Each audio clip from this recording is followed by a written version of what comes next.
Good morning, everyone, from Bashers, the Faribault Center. Gordy Kosfeld with Royal Ross, and we are hoping a couple of coaches will pop on out. But if they don't, Royal and I think, will be able to talk about a lot of different topics. For example, earlier this week, we were in the same place. We were in the Anderson Room over at the Buckham West, and we sat in on the work session. But prior to that, there was a open house for the park that's going to be down by the viaduct, brand spanking new park down by the viaduct. Interesting plans there, Royal. We hope there's going to be a brand new, what did you say? A spanking brand new park down by the viaduct. Yeah, it's not a done deal yet, but we're hoping so. In my opinion, they came up with a great design with lots of good features that are popular with the public, and you know, the city needs to do what it can to improve the standard of living for people, give them something fun and out to do outside, free, you know.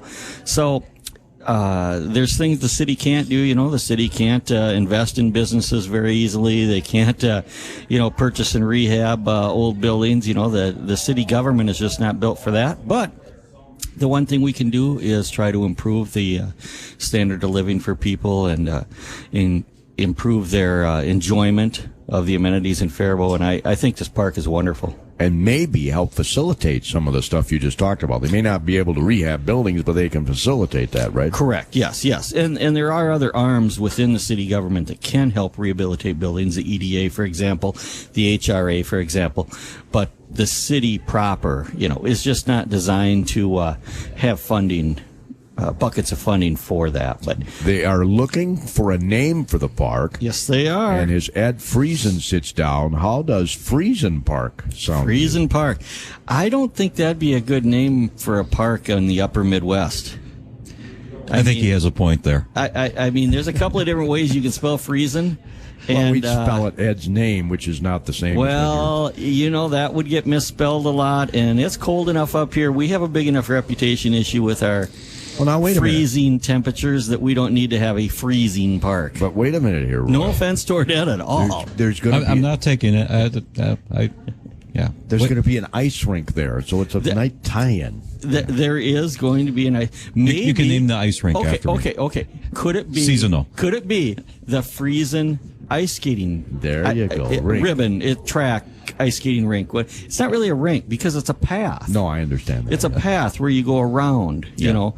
So I can't remember the correct term of that. I'm going to call it a ribbon for now, but I'll also call it a path. But I like that, the Friesen path. The Friesen ice path. Now, in the summertime. Now, that we could work with, Ed. Yeah, but let's wait another 40 years or so before you name anything after me. Wow, Ed. He wants to be gone before anything's named after him.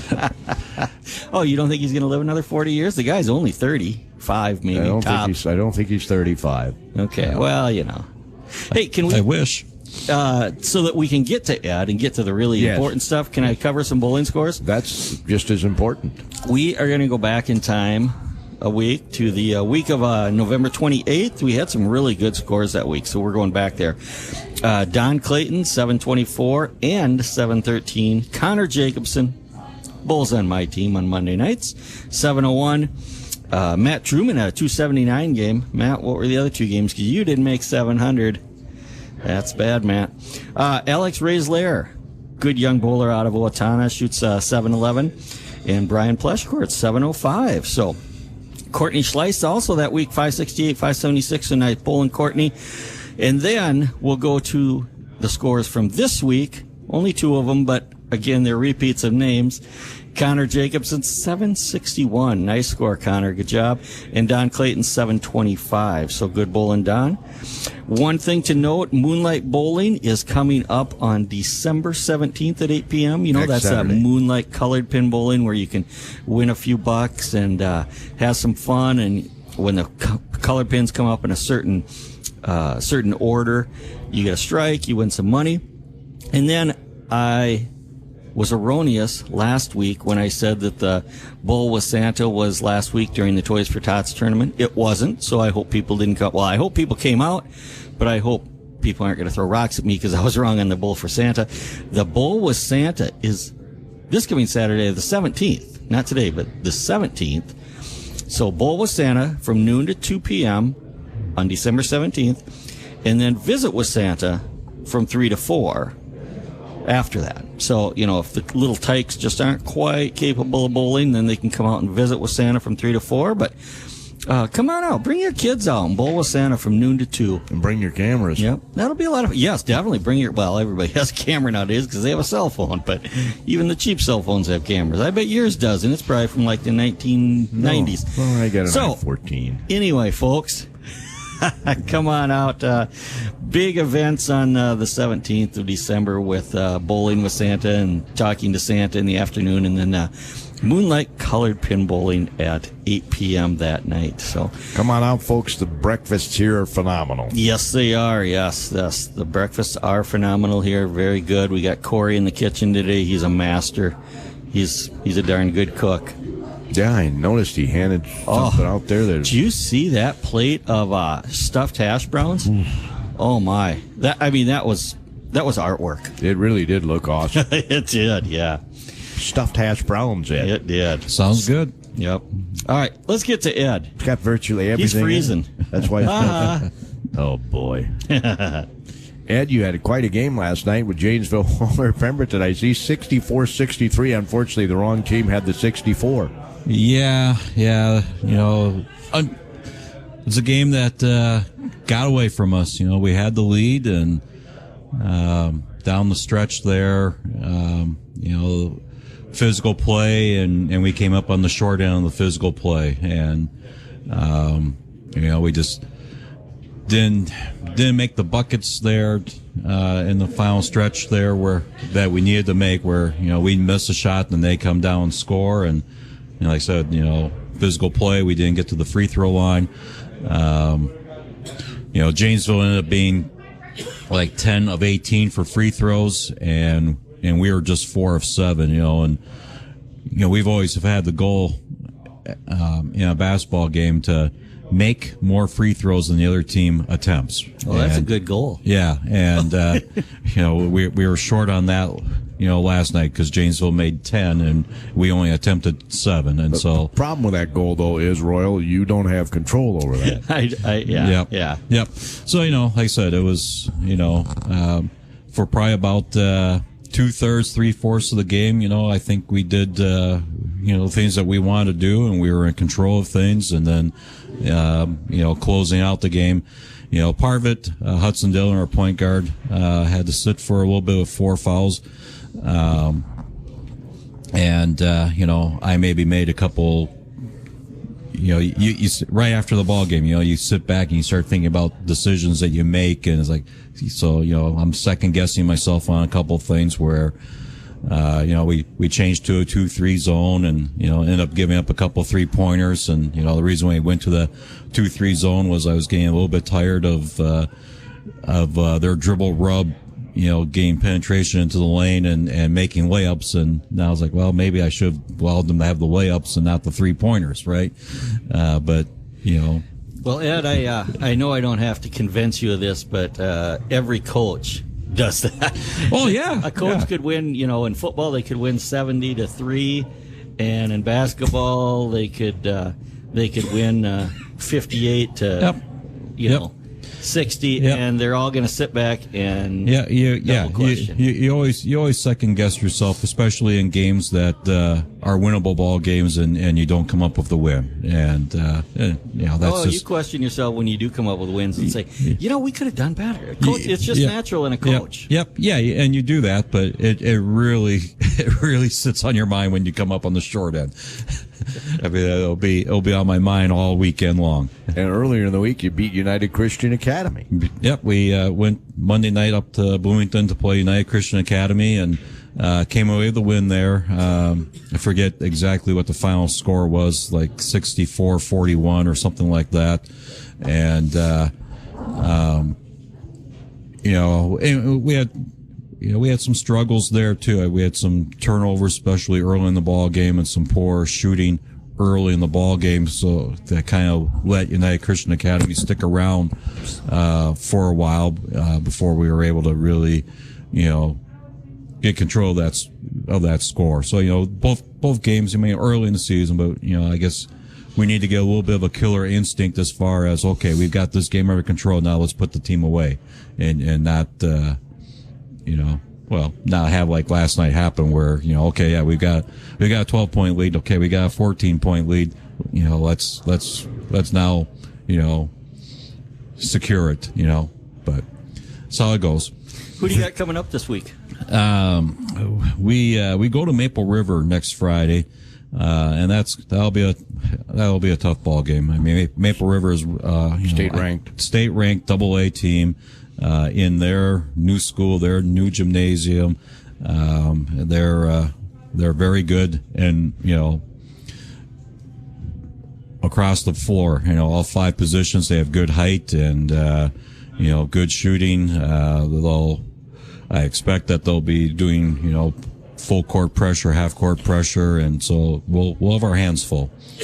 Is that their usual mode? Is lots of pressure?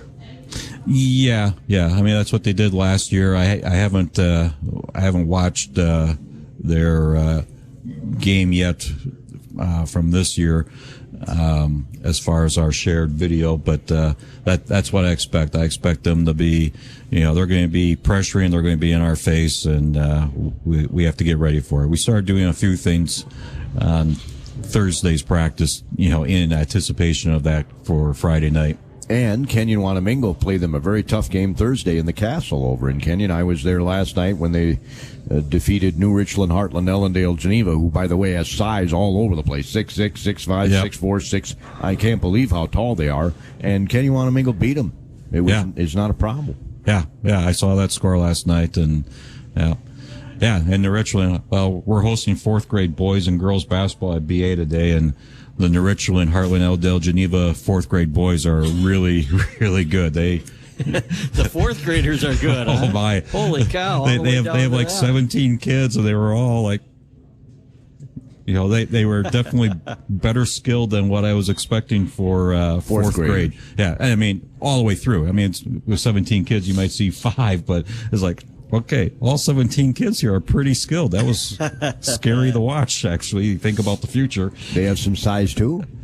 Yeah, they had some good. Yeah, I kidded their coach. I said, okay, I need to see their birth certificates. They were that big. Yeah. So you improved on your free throw shooting, even though you didn't get there as much. Yeah, we did. You know, and the thing is, you know, even last night as the gap was, you know, as our lead was going away, I never had doubt that we weren't going to win until there was 1.9 seconds on the clock, and it's like, we got to go the length of the court and get a shot off, and that's probably the only time that, you know, coming up with a win wasn't, you know, still in my mind. I thought, like I said, just kind of frustrating. I thought it was a winnable ball game. You know, I would say, you know, one thing that was good about last night is, you know, so like I said, Hudson Dillon picked up 4th foul, and so that put Kyle Ernst in the ball game, and then Willie Potter in the ball game, and so they both got 2-3 minutes there of playing on the floor at a critical juncture in the game, and that's going to be valuable experience for those 2 players, you know, as the season goes forward. Yeah, absolutely. Anything else, Royal, before we go to Eric Hildebrandt? No, I don't think so. I think you covered all the bases. No, right. No pun intended on the non-basketball joke there, but hopefully you'll come back and keep us updated on how the season's going. None taken. How about the Hildebrandt Park? That might be a better name as far as the season. I'm still working on that Friesen ice rink. I love that. Well, it could be Hildebrandt Park and Friesen ice rink. Yes, it could. Yes. Yep, the Friesen ice rink in our new park downtown by the viaduct. I like it. I like it, Gordy. We're on to something. We got Eric. We could be on something, too. We got Eric Hildebrandt, the head boys coach for the Faribault Falcons, and he's brought a little friend with him. Yeah, this is Everett. Everett and I were getting after practice this morning a little bit, getting our guys shooting and lifting a little bit this morning. So Everett's been hard at work already. Yep, and Everett looks excited to be here. We were installing some offensive looks, and Everett was helping us work on our focus by singing Jingle Bells at the top of his lungs. No kidding. The entire time we were putting in some offensive looks. So way to go, good Everett. Job. You want to sing Jingle Bells right now? No, not right now. Shook his head no. Good job, Everett. Way to keep that team focused. I like it. He's got what is that, a Viking basketball? Lakers. A Lakers basketball. Right colors, wrong team, but the Lakers are. Basketball's cool, though, so I'd expect you to have nothing different than a basketball in your hand. Well, I thought he'd have the Timberwolves. Basketball's or cool. Maybe the Faribault Falcons. Yeah, let's just, he's young, let's just go with the sport, and you can pick his teams later. Right, buddy? So last night, you guys had a tough one. Yeah, I thought we played really hard. We were down a few guys with some illness, but everybody who played really hard. I thought our second half adjustments and effort, the guys did a really nice job with. Gave up 36 in the first half. Two of their guys had 27 of those 36, combined for 7 threes. So we kind of made a few tweaks, and our guys really executed it well, something that we hadn't really practiced. Just kind of threw it at them, and they handled it well. And in the second half, we reduced that number to 21. We gave up 21 in the second half, so and scored 21. So we tied them in the second half. Dug a hole in the first half, but I thought we made a lot of good progress last night in a lot of important areas. Yeah, a couple games this week. Is that right? Coming up, we have 2 road games. We're at Albert Lee and JM. So Both on the road. yes, both on the road. And last night was at home? Home versus Mayo. Yep. Rochester Mayo, the Spartans. Yeah. They down this year, or are they up? Or They're good. I mean, everybody's strong. It's just we have such a strong conference that if a team graduates some guys, they reload pretty quick. So we expect everybody to be very, very good and a lot of tough games, and that's exactly what we want. tell us. Go ahead. Can you tell us a little bit, who's Ryan Kruger? Ryan Krieger? Krieger, okay, Ryan Krieger on our team. He's becoming famous. Yeah, what did he do this week? Freshman kid, so in practice, we're just working on some post moves and telling him, Ryan, go up and dunk. We want you to go up and dunk. He's tall. I mean, he's a solid, probably 6'6". And well, Twitter says 6'8", so 6'6". he looks it, but yeah, he's getting a big there. Guy for a freshman. Yeah, Yep. and so he, being the great kid he is, he listens to us. He goes up and dunks, and we hear a pop, and he shattered a backboard in Nolan Gym. Not one of the main hoops, but one of the side hoops. And if you're a basketball guy, it's one of those things that is really, really cool to see. Yeah, Anybody get it on video? Yeah. What's that? Did anybody get it on video? No, but there's video. a nice picture of him on Twitter, standing in front of the shattered backboard. So that's awesome. That's a good back memory. in the days of, who was it? Shaq always did that until they figured out how to build those backboards that, where they wouldn't. I think Daryl Dawkins brought a few down. Yeah. There was a kid in Lake City back in the 70s when I was a kid who did it as well. And, of course, back then dunking was not allowed. It was absolutely not allowed. Okay. That pretty much stopped the game back in the 70s. You couldn't even then, dunk in warm-ups. If you did, technical. Yeah, that's still a rule. Wow. That's still a rule. You but can't dunk in warm-ups. Not in warm-ups, no. Okay. Well, anyway, I gotta just say, nice job, Ryan. I know it cost the school district a few dollars to replace the backboard. Well, they don't last forever anyway, but it was really cool. It'll be a fun memory for us. Good. And he's still got a few years left. Yeah, he's a freshman. Yep. So was it a monster dunk, or did he just go up and dunk it? I think it was kind of a drop step 2-hand dunk, with enough authority to shatter a backboard. to break a backboard. I told him I'm jealous. I've always wanted to do that. Has he been getting any playing time? Yeah, so he's playing a lot starting on our JV team and got his first few varsity minutes last night. Okay. So yeah, we have a lot of youth this year on our team. We're pretty young. Some solid senior leaders and then a lot of youth. So I like our group a lot. That's fantastic. So this guy has, traditionally, Eric Faribault hasn't had a lot of size over the years. So it's kind of nice to see if he's 6'8", Yeah, I mean, it's really hard to coach. I've been It's hard to coach. I've been trying my whole life to coach guys to be 6'6", 6'7", and I haven't figured out how. Yeah. So when you get a guy that's naturally that big and long, it's just something you can't obviously teach, and it makes such a difference. So we take him. Does he play hard? Yes. That's All our guys do. We have such a good group of guys that they play really hard, and more importantly than that, they've really been getting after it in the classroom here, and really taking that seriously, getting their grades up, and really focusing on just the habits that help you be successful in anything, and that begins in the classroom. And so, I'm really proud of our guys as we've started the season this year. Yeah, that's fantastic, Royal. Absolutely. We always have good quality athletes, though.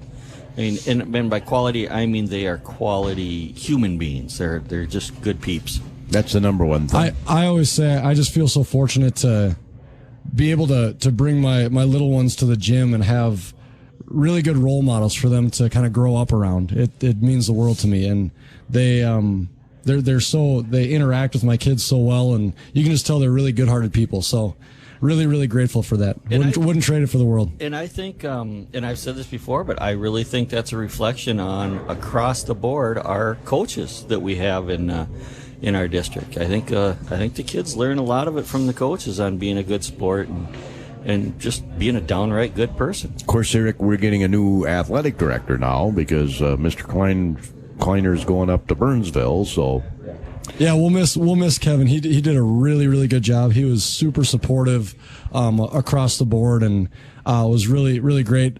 Obviously, it makes a lot of sense for him to get closer to his family. He's got little ones too, and so congratulate him on his new opportunity. We'll definitely miss him, and I'm confident we'll find a good person to step in. I think so too. What do you got coming up this week? At Albert Lee and at JM. Okay. Got it. The Road Warriors this next week. The Road Warriors. Yeah, it'll be fun to test our road game a little bit. We were at Byron. We've been home twice and on the road once. So a full road week will be a challenge for us, but we're excited for it. I know. I talked to the Northfield coach this morning. He's in his first year at Northfield. Matt Christensen, former Raider. Yeah. State-ranked Northfield Raider team. They've got a lot back from last year, and they had a heck of a game with West last night. Yeah, they're good. West is really good. I mean, our conference is loaded. Again, it always is, and you wouldn't have it any other way. That's the kind of environment you want to be in. Absolutely, don't you think? Yes, absolutely. I mean, success breeds success. I keep saying that for not only our local community here and our local school district and stuff, but I think it extends to the conference. Success breeds success, and as one team has success in a conference, the other teams pick up on that and say, you know what, we got to do that. Let's step up our game, regardless of sport. So I honestly believe that. Everett's got a ton of energy over here. Oh, he does. He's got a lot more energy than I got at 10 in the morning. I know that. Yeah, he's moving. He's a mover. Yeah, he keeps moving. He's going to be a good basketball player if he keeps doing that. Yeah. I think Everett's going to be a good whatever he wants to be. He's pretty committed. He's a good musician. He loves his music, so that makes sense. He's taken after Grandpa a little bit there. Yeah. But if he wants to get in the gym, I promise he'll have that opportunity. Yep, that's a good promise. Is he playing the fiddle? He plays the fiddle. He plays the guitar a little bit. Wow. Likes to sing. His favorite artist is Johnny Cash. Okay. Seriously. All right. Johnny Cash? All right, like it. I like it. Maybe he could break out on A Boy Named Sue sometime when he comes out to visit us. He really likes singing Ring of Fire. Oh, yeah. I can see that. That's a good song. Maybe we can get him to do the Jingle Bells. Yeah, maybe. Johnny Cash style. That would be interesting. He'd have to be wearing all black. Yeah, he's, black and red today, so that's close enough. Close enough for us. Those are John Marshall Rocket colors. Well, we're not going to hold that against him. It's also BA, isn't it? He's getting ready for, yeah. He might be just cheering for our in-town partners. He's looking forward to, does he go on the road with you, Eric? What's that? Does he go to games with you? Our games get a little bit late for him right now. Our daughter, Nora, who's 5, she does a little bit better with our later games. They're getting there. Yep. But he loves coming to practice. So does his big sister, and yeah, it's fun having them around. Well, thanks for coming out. If you want to bring out some athletes, you're more than welcome. It'd be kind of interesting to talk to Mr. Krieger about his dunking of the shattering of the backboard. Get his thoughts we got to on give that. him some notoriety. That's awesome. That's awesome. Yeah, we got to see if we can't get him on. Yeah, thanks for coming out. Thanks, guys. Appreciate it. Boy, Gordy, this is really... and this weekend is not any different than any other weekend, but I'm just looking at the Faribault Falcons Twitter page here, and from an hour ago it says, good luck to our dance team, girls basketball, girls wrestling, and boys hockey teams in action today on the road. All of them. All of them are on the road, and all of them are in action. I mean, that's a lot of activity for one day. And yeah, that's and I don't think that's anything new or different than every other Saturday or anything. No, but and that's why, pickings are slim some Saturdays out here. But we appreciate both boys basketball coaches from VA and Faribault High School. Tell us about G&H Property Management. Absolutely. G&H Properties, we're located right in beautiful downtown Faribault, across the street from the post office in the Depot Square building, tall 3-story brick building right on the corner. We are your full-service real estate company, locally, family-owned. We have 3 divisions. We have a sales division to help everybody buy and sell real estate of any kind. We have a property management division where we help investors manage their residential properties. They're basically their apartments. Take all the headaches out of that. And then we have an association management division that I'm involved in where we manage homeowner associations, condo associations, townhome associations, things like that. So very well-rounded local company. If you are in need for some kind of real estate advice or service, give us a call. We'd love to talk to you and help you out. You can book out those holiday parties out here at Bashers, too. Yep. Come on out to Bashers. You can book a holiday party, or if you have a business, they would cater it, I bet. If you called them up and said, hey, can you cater a few of our employees here? They'd love to do that. But, yes, they have a very nice setup out here for holiday parties, and, they can give you a varied menu, everything from their fabulous barbecued ribs to some baked chicken to you name it, they can make it. So even if it's a lighter, they have homemade soups out here that are phenomenal. Soups are good every week. They have a different soup going on and very good stuff. And you can always default to the Gordy special, the barbecue chicken, bacon, and onion pizza. Oh man, you're making me hungry. That concludes today's show. Out here at Bashers, the Faribault Center, we like to call it the Fun Center. It's the fun place to be each and every day, not just on Saturdays, but each and every day. Come on out and have some great breakfast. The French toast is delicious. Wish I could say that in French, but I can't. I'll have to look that up and see if I can learn that word, delicious, in French. We got Carleton Knight basketball coming your way this afternoon. 12:45 coverage begins. The men, followed by the women. A 3 o'clock tip-off for the women. Come on over. They don't charge any admission to Carleton Knight games at West Gym on the campus of Carleton College. It's the coach.